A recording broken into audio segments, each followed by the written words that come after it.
We got another goddamn homeboy hangout.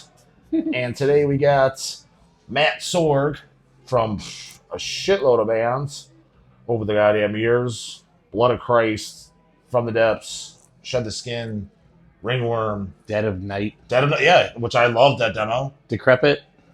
So what all were you on Decrepit? Acrimonium. I played bass on Acrimonium. You're not on the Creation of Sin disc at all, right? No, I just played bass on Acrimonium. Okay. Well, I mean, I played on the, like the Kanye To Hell with Cleveland split or whatever. That I played guitar on that one. Yeah. I forgot all about that goddamn split. Yeah, that's got Dana 60 and... Yeah, Dana, it's a good punk band from Cleveland. I thought that was enjoyable. Yeah, it's Ben. Ben's here too tonight. Oh, is he? I don't think I've ever met any of those guys. Punching Moses. He sings for Punching Moses also. Oh, okay. Yeah, I have one disc by Dana 60. I thought it was enjoyable punk. Yeah, you know good stuff. I mean? Yeah. So who else is on that? On the To Hell with Cleveland. Shit, I can't even remember. It was Solus on there? I think Solus is on it. And Dr. Bitch. Yeah, and I remember, was it Kanye that did that Dr. Bitch CD? I remember I think he did do that. Probably. Yeah. Dr. Bitch, Sam Mazzola. Yeah. Fuck, I forgot all about that shit. Yeah, so we were doing Hells of the Time when that came out and carried them. And, I remember when Kanye did that and the Scarver's Calling 7-inch. Remember all that shit? Yeah, of course. So, yeah. Did you like all that stuff that Kanye was doing? Or I thought all Kanye stuff was fun. Some of it was better than others, Yeah. But all of it was fun stuff, Yeah. He was into it, so that makes it cool, I'm surprised they never, especially going through guitar players like goddamn Underwear, or just members like Underwear. I'm surprised you never joined Nunslaughter for at least any time. That's kind of weird, actually. I mean, just there's very few available musicians in Cleveland that didn't do a term in Nunslaughter. Why do you think you never did? I don't know. They just never asked. Well, the From the Depths thing ended kind of rough with me and Jim for a minute there. I ended up kicking Jim out of From the Depths. Okay. I kicked Jim out of From the Depths, and Jim was not used to being kicked out, he wasn't used to not being the guy that would do the kicking out. You know what I mean? Sure. So every band that Jim was ever in, Jim was the driving force of that band, except for that. He is. I love Jim. He's so great. Well, but we had a minute there where I kicked him out of a band, and he is. It was a rough. We had a rough couple of years after that. He ignored you for a little bit. I wasn't getting asked to be in Nunslaughter. Was that around what year? What year did you kick him out then? Would that have been like 96, 97? Well, I don't know. Mid 90s, because what's Bereavement? Bereavement's like 97, isn't it? Yeah, so Molzan's on Bereavement, so it was right before that. I guess right before that. Now, because for example, I loved all the stuff you've done. My favorite shit you're on easily is the From the Depths stuff. And I liked all the stuff from the Depths first album, which we had the honor to put on LP. That was kind of the main reason we pushed for that, is because Kanye talked about doing it for years. Kanye was in the works with you guys doing it. Yeah, and his in the works was too, because he wanted half the pressing.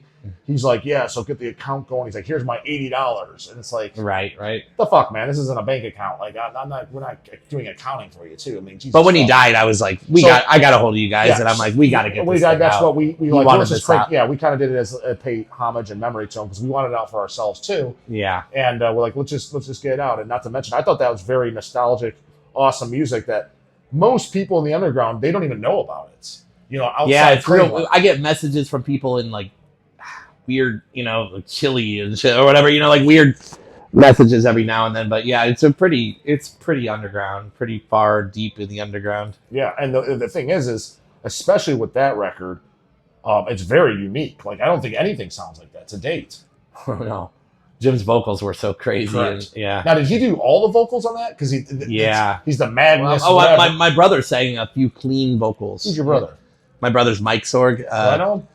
I don't think you know him. Okay. He's not really been around a lot, but back in the day he was, and he could actually kind of sing. He could sing pretty good. And there's the clean parts on that, which aren't money, but he did all those. Not all, but like the ones that required like in key singing, because Jim would do it and it would be off. So there were some spots where Jim had ideas, but he wasn't able to execute them, and we had my brother come in and do it. Now, from there, like, yeah, when you guys put that out and then Bereavement came out, which Bereavement is probably my favorite thing, it's a drastic change. What was the reason for that? I don't think the music was so drastic. It's just that Molzan's vocals versus Jim's vocals made a major difference. You know what I mean? Yeah. You know, the music was written right at the same time and shit. It was, if Jim would have sang on those songs, they would have sounded more like the stuff that we already did. You know what I mean? You know, but instead Molzan had this whole other approach, and vocally and lyrically, and that's what made the difference. I feel that's what made the difference. You know? Okay. I don't think we did anything so different musically than what we were doing already. Primarily the songwriting and stuff, correct me if I'm wrong, wasn't that you? Most 90% probably. So and then the band was basically, if you had to pick one person, it was basically your band, right? Yes. I started the band, and it was after Blood of Christ split up. Blood of Christ was Tom Rojak's band. Mm-hmm. I joined his band, and I was very thrilled to be there. I loved the band, and I still love those songs and shit, you know, and then when that split up, I started From the Depths, and that was my baby for the 90s, throughout the rest of the 90s, you know. Well, it's kind of like, for me, like, what do you consider From the Depths? Because I always consider it like just a black metal band, and I don't even think it identifies that. I don't even know what Metal Archives considers it. Some people, I remember in the outside Cleveland, whether it been a Relapse Records catalog, whatever, they almost described it like melodic, at the gates, death thrash, and I'm like, I don't see that at all. I was like, granted, I know guys like Sorg and shit, they love the at the gate stuff. I was like, to me, it's kind of like, it's just black metal. Yes, it has thrashy parts like that. I was like, but it's still, that's like saying like, oh, there's thrashy part in Bathory. It makes it not black metal. I think people get too technical. We weren't really worrying too much about what, subgenre we were involved in. We were just playing riffs, and then songs were turning out the way they turned out. Kind of, there were keyboards and shit, so it leaned it maybe towards that black metal sound, maybe, and we were listening to all that stuff. We were listening to the black metal shit that was going on at the time, and we were listening to at the gates stuff that was going on at the time, big time too.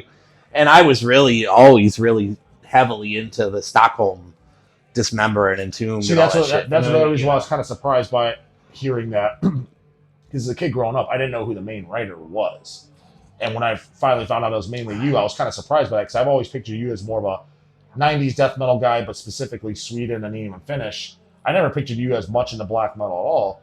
Were you into black metal at all? Because I think there was a period of time there when Decrepit was wearing corpse paint and shit like that. Yeah. Like that mid '90s period where,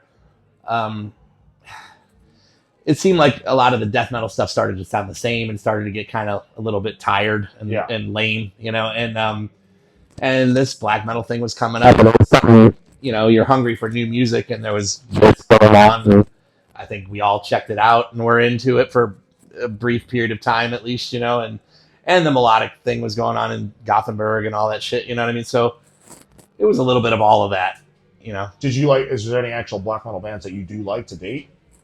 I mean, I still like Mayhem, and I still like some of Satyricon shit's good, and overall, I really never revisit any of that though. If I go to, I'll listen to Venom and Bathory and shit like that, Hellhammer and stuff, but never.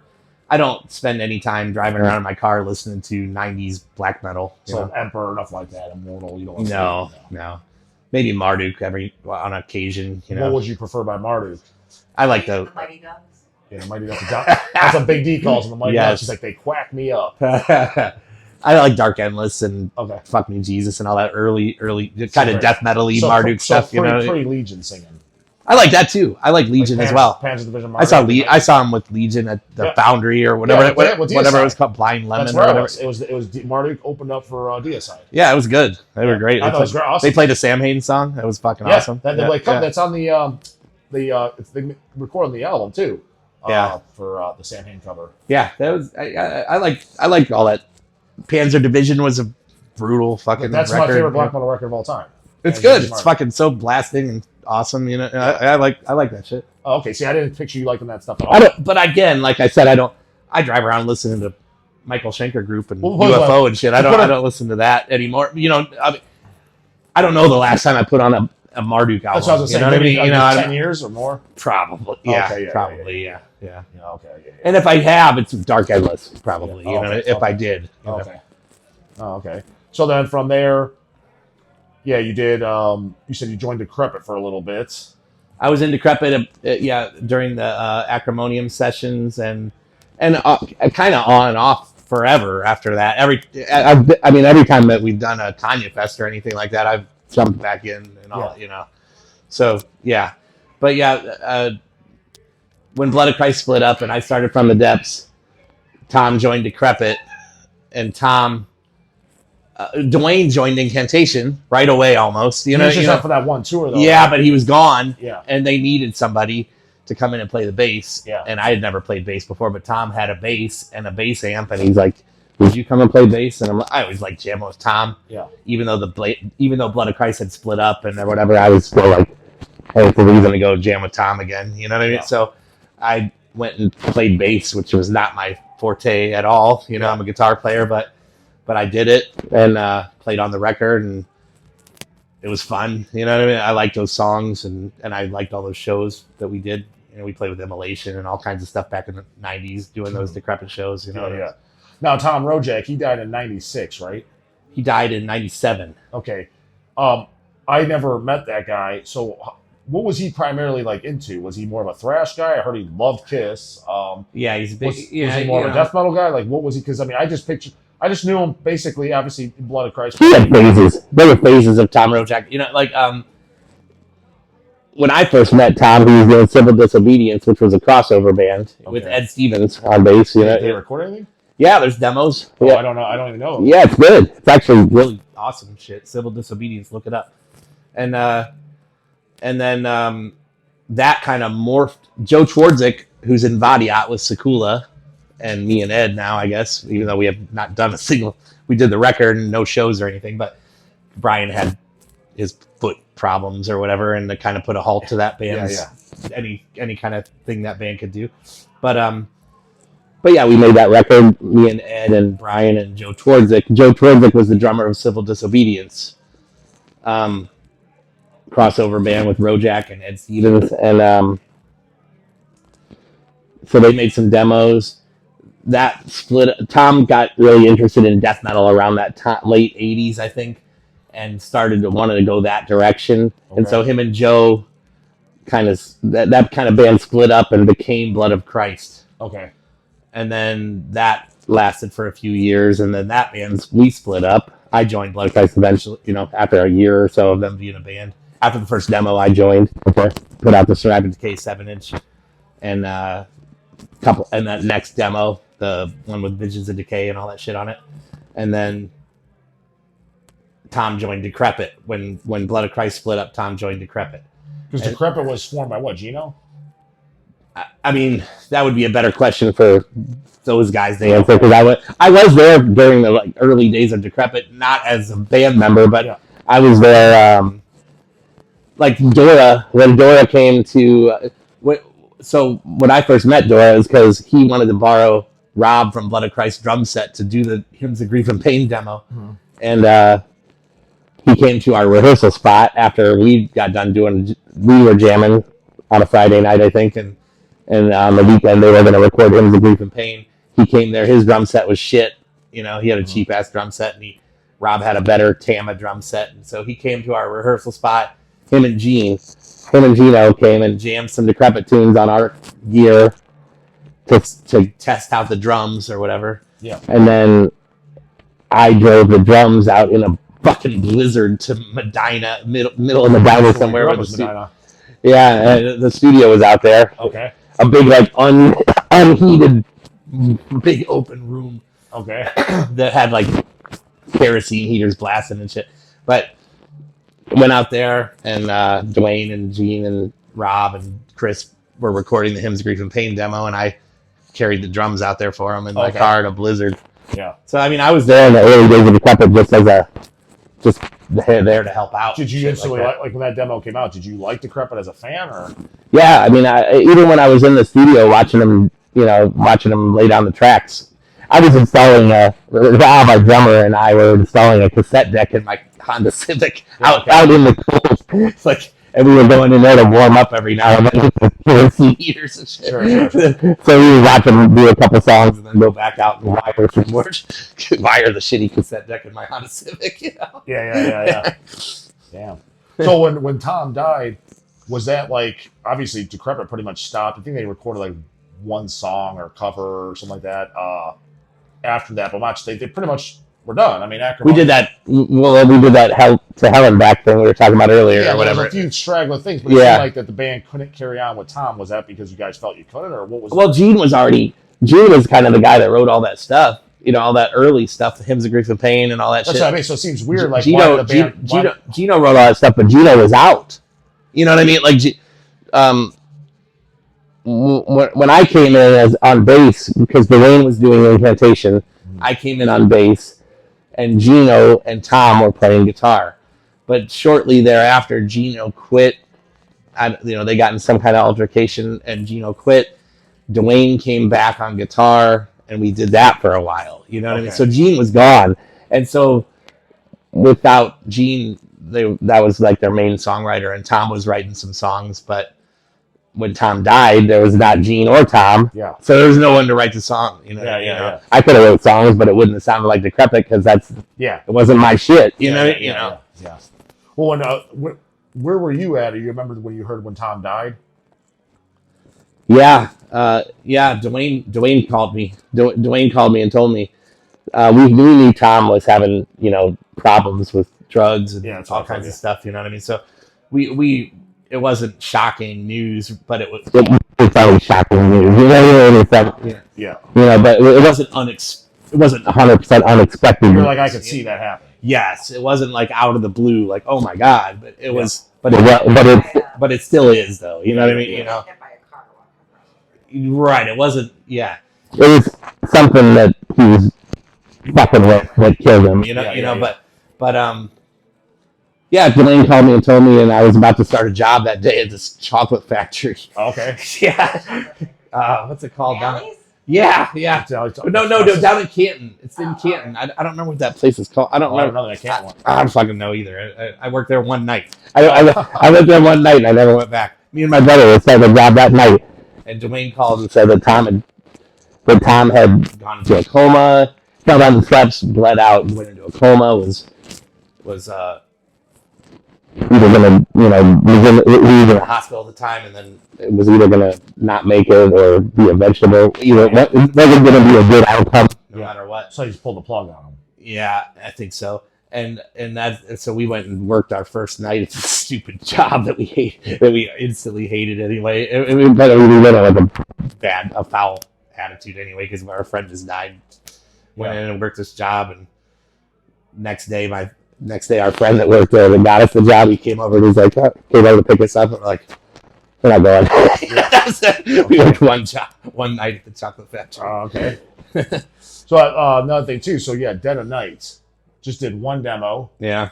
And the funny thing is like, I wouldn't say I feel bad for people, but like From the Depths and Decrepit, I mean, it could be just because I grew up on that as a kid. I feel that's like a lot of people outside of Cleveland and stuff. And granted, there's people that know it. It's come on CDs. Like I said, From the Depths LP, Hell's did. So there's some worldwide circulation, but it's still very overlooked.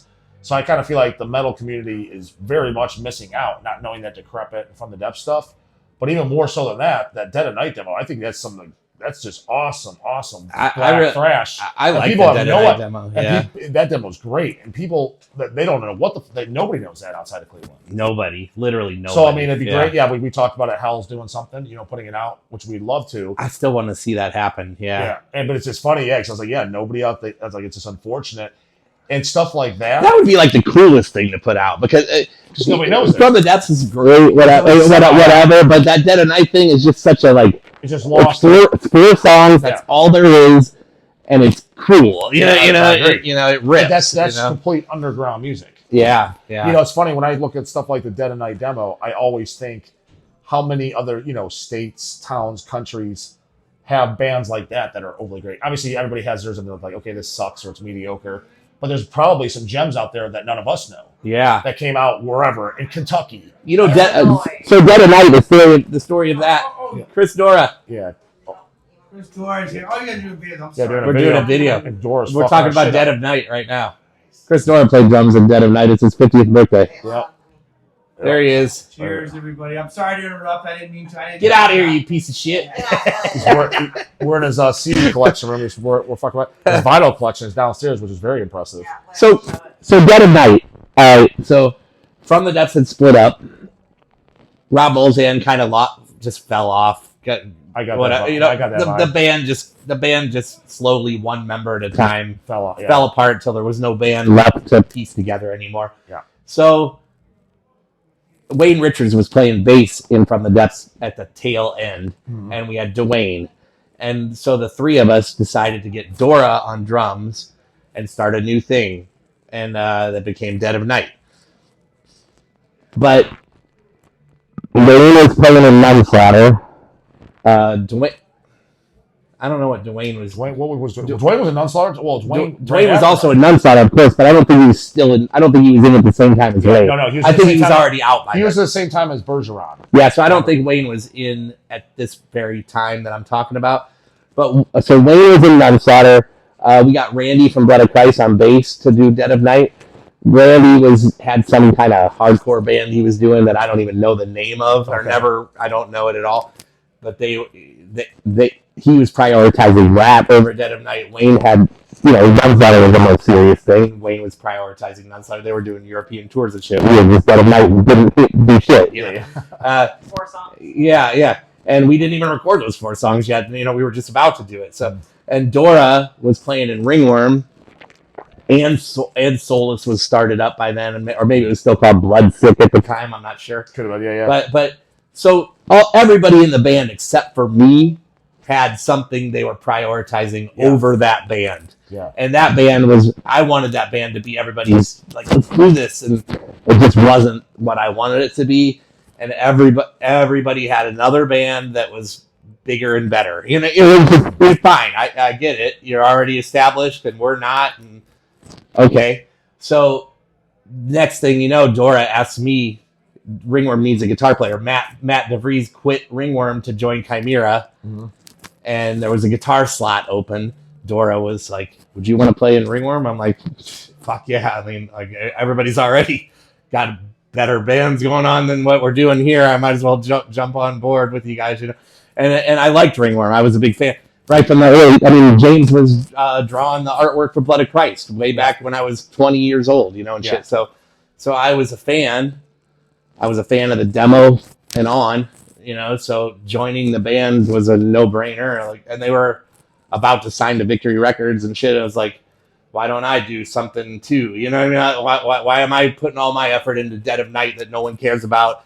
Not even the other 3 guys in the band, or whatever, Yeah. So I joined Ringworm, and now there's nobody that cares about Dead of Night because I don't care either anymore. I care. I know. I get it. I'm not saying I don't care, but I mean, if you're in a band and it's kind of like everybody's got something they'd rather be doing, or I think they liked the band so much. Like you.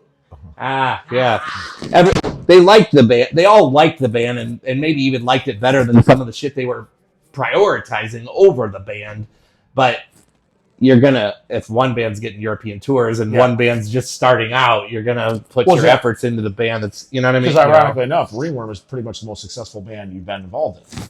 Absolutely. Yeah. I mean, and Dora brought me into Ringworm. Because obviously, that's being like a hardcore band, and I'm sure you like some hardcore and punk. But I did grow up with hardcore and punk. I always picture you more of a metal guy. Absolutely. Does that kind of annoy you that you're in a band that you joined? It's not really your first genre love. That's the most successful. You're kind of like, what the fuck? People don't care about as much about Shed the Skin or Dead of Night or From the Depths. Does that annoy you a little bit? No, I don't care. I've put so much of myself into Ringworm. I joined a band that already had.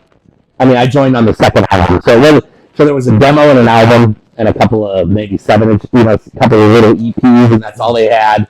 And then the majority of the output since I joined the band has been my stuff, So I kind of joined in I don't know. You know, I feel like I'm part of that band just as much as I'm part of any other band I've been a part of, you know. And then to fill your metal void, obviously now you do Shed the Skin, which we've done. I do, we've yeah. done Me and Kyle and Ash. Is that kind of like to fill that death metal void? You're like, I want to play something that, you know, like. Yeah, I mean, I guess, you know, I didn't plan on it. I was like 40 years old when we started. I was 40 when we started Shed the Skin, and I didn't think I was going to start a death metal band at 40. Yeah. But Dwayne put together a thing at the Jigsaw for Tom Rojak's 15th anniversary of his death. Yeah. And then we did a Blood of Christ set, and Dwayne wanted me to come on and do that because I'm the only guy that really knows those songs, you know, that's alive. You know, that's alive and around still. I'm the only one left. And so I was like, yeah, let's go. We put together a lineup, and I'm like, who am I going to get on drums? And Aaron Dallison was like, you should get Kyle. He's still playing death metal. And I'm like, oh, that's a good idea. I asked Kyle. And we had so much fun playing that Blood of Christ set that we just decided to start a band, and so that became Shed the Skin. So that's how that came to be. Yeah. Okay. Yeah. So from there, and then now you got, what was it, 4 albums? Yes. You know, the 4th record and then the 7th. The 7-inch was the first thing. Right. 4 albums and a 7-inch.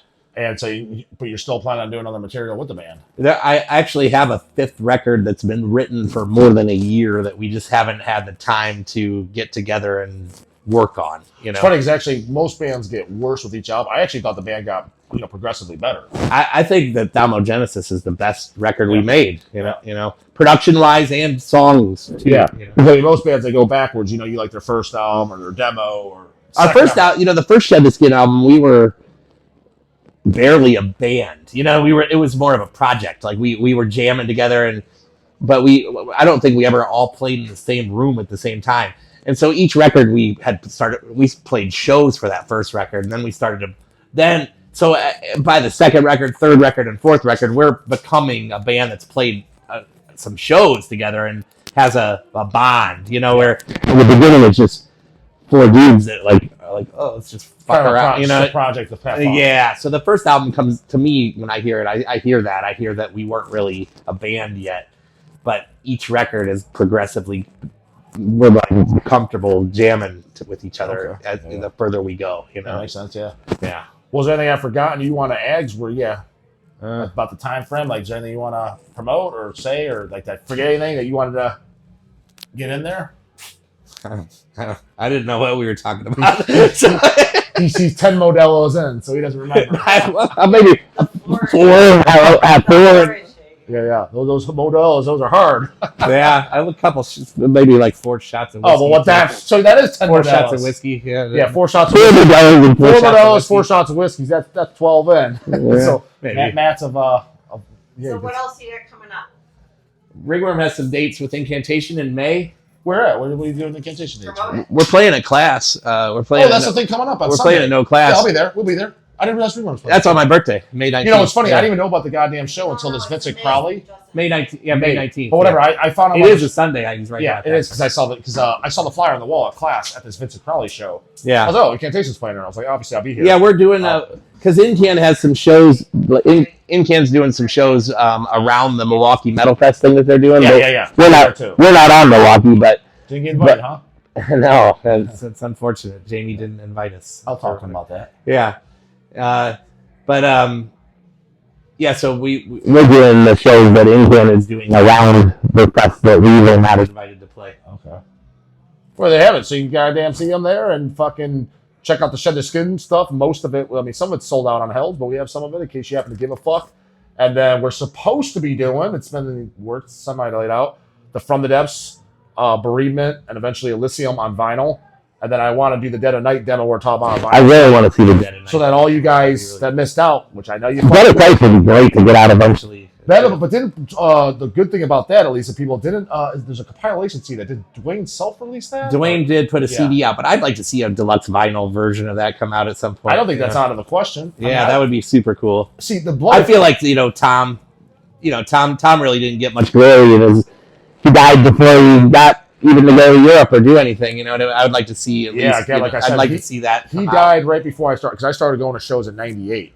and he died in '97, so I never even met him. Yeah, I mean, he was a great friend. I used to have the fucking Acrimonium shirt though, in memory of on the back. Yeah, Tom Rojak. He's a great friend of mine and a great friend of Dwayne's and Dora's and all of ours. And not only a friend, but also he was a couple years older than me, and I'm a couple years older than Dora. You know, I'm up to 53. Dora's turning 50 right now. Dwayne's what, 50? Dwayne's older than Dora too, but I don't know how Don't much. you ever talk about me. How old are you, Dwayne? Oh, I'll be 52 this year. He's all right. So me and Dwayne They're are almost the same age. Hold on, we have a special guest. I kind of got pushed in here. Yeah, we got Modello brothers. yeah. Got Dwayniac here. We're signing off here, but if Dwayniac wants to do a video, which he won't, we can do one. But that's code for no. But we'll cut it off here, guys. Yeah. And then, you guys put in the goddamn comments. What'd you think of fucking Sorg? Check out that From the Depths, all his ringworm, Shed the Skin, Blood of Christ, all that shit. Just check it out. Later, goddammit.